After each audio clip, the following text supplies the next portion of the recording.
Hello again, everybody. Welcome to Drive Time, brought to you by Auto Driveaway. Two special guests today, Joe Poisel, Ryan O'Shea, both from Auto Driveaway business development teams. And what we want to talk about today is upfitters. Like, what's an upfitter? What does that model or that system look like when people have to have their vehicles upfitted? So we're going to kind of try to unpack that a little bit today, and then maybe hopefully solve some problems that folks might be having when it comes to transporting these vehicles, to and from upfitters to our end customer. So, guys, thanks for joining me on the program today. I really appreciate your time. Thanks for having us. So, Ryan, let's start with you. Walk me through, for folks who don't understand upfitters and the role that they play kind of in the ecosystem of vehicles that are eventually being deployed into service. Where do people interact, I guess, with an upfitter? So the end user is typically some sort of service fleet that is ordering a vehicle. Oftentimes it goes from the OEM, the manufacturer, to the upfitter. Sometimes it's a dealer to an upfitter as well. That upfitter will put some sort of service body, a box on the back of a truck, RVs, buses, anything like that. So they manufacture and install that upfit piece of equipment onto a truck or a van or bus.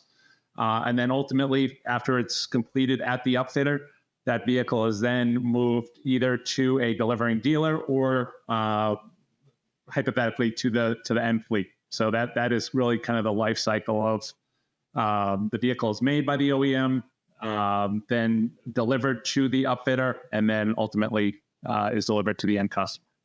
So that could be, an upfitter could be doing anything. Like, give me just a couple examples of what an upfitter could be doing. It could be, for lack of a better term, an HVAC company that needs to have certain accommodations made in a van or a box truck or something. Shelving, like it's as simple as that, right? But it could be other things, right? Like, give me a little bit of a range of what upfitters do.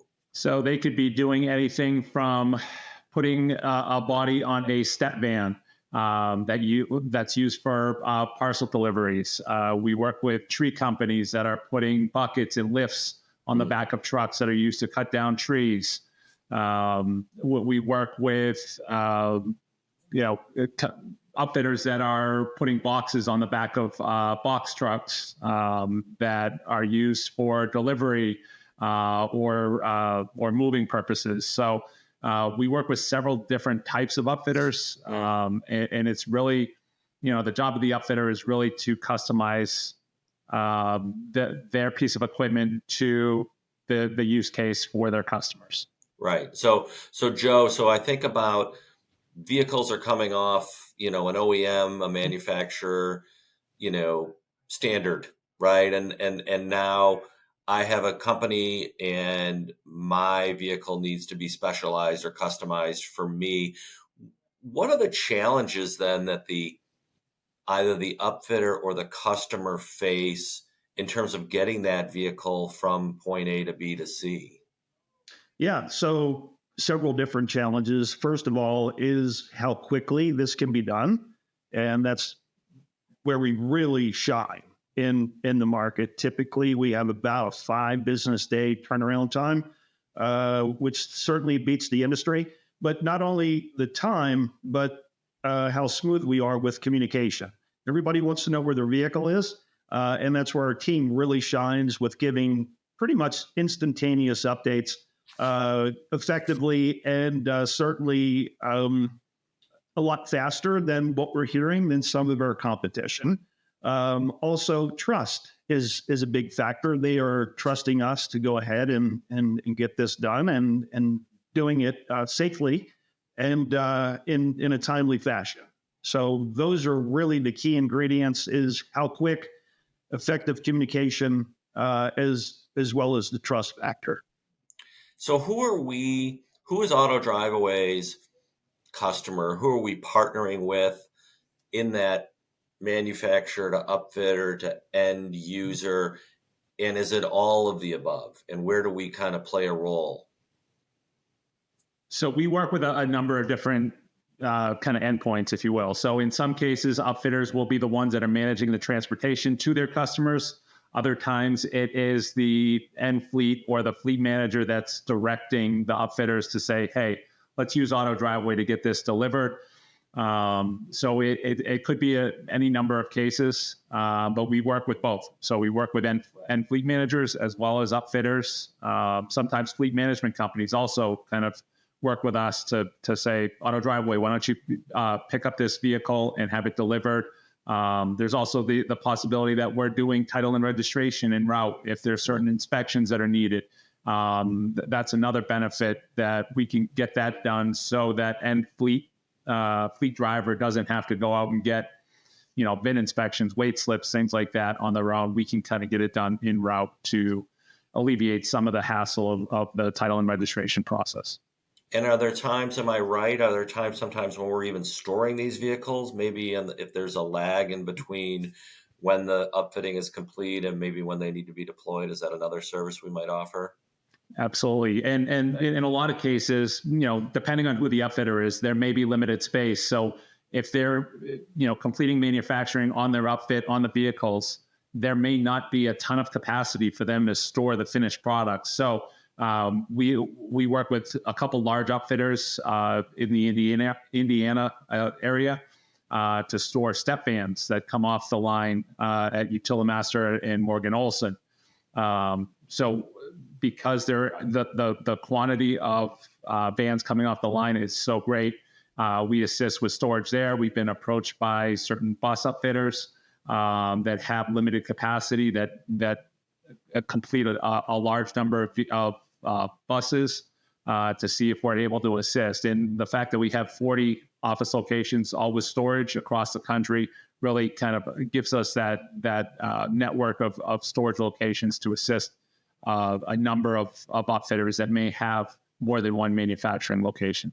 Yeah, no, I was going to say, I think there's a suite of services, as you mentioned, not just transporting, but the title and registration and licensing, and then the storage. So, Joe, you talked earlier about trust. So why do upfitters or the end customer in this case, why do they trust? What has been your experience? Why they trust us? What do we do that allows their life to be maybe a little bit less hectic?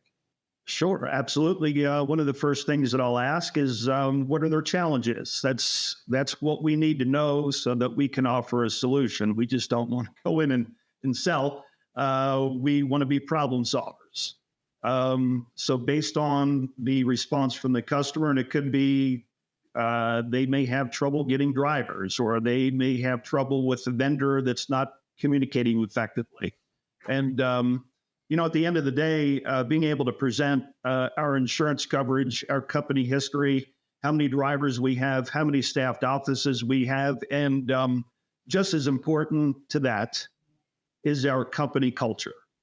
Right. So as their partner, right, to your point, we are helping facilitate this on their behalf, and we're an extension of them, right? So it's taking some of that logistical and transportation, areas of focus that maybe they don't have expertise in that we do, and it really is helping them serve their end customer better. So Ryan, you had mentioned, talk to me. You had mentioned the number of offices and the footprint that we have. Talk to me a little bit about how that allows us to serve our customers in a better way. So because we have such a large network of office locations, that means we have drivers located across the country. It allows us to be more efficient as far as dispatching drivers based on where the upfitters are. So Joe mentioned the 5 business day pickup time.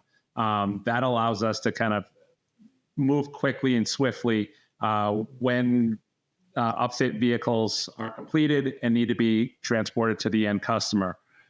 Whether it's short local moves or nationwide moves, that network of office locations allows us to move swiftly and quickly. Yeah. So Ryan, final wrap up for you. What do you think differentiates Auto Driveaway, in the transportation logistics world, but specifically for the upfitter community? I think one thing I would note is we've worked with certain, end fleets that have gone through the OEM ship through process, which is typically an OEM will manufacture a truck, they'll have it shipped directly to the upfitter after it's complete. And then the customer has a decision. They can either send that back into the OEM ship through process, which would be, the vehicle is picked up and put on a rail, delivered to the a delivering dealer that's close to where the vehicle is supposed to be delivered. Or they can have a transportation company pick up the truck after it's manufactured and then delivered directly to the end customer. A lot of times we can save, 4 to 6 weeks just by picking it up directly from the upfitter and getting that vehicle delivered to the end fleet. This can result in savings on the maintenance side and downtime because a lot of times we're replacing an older unit.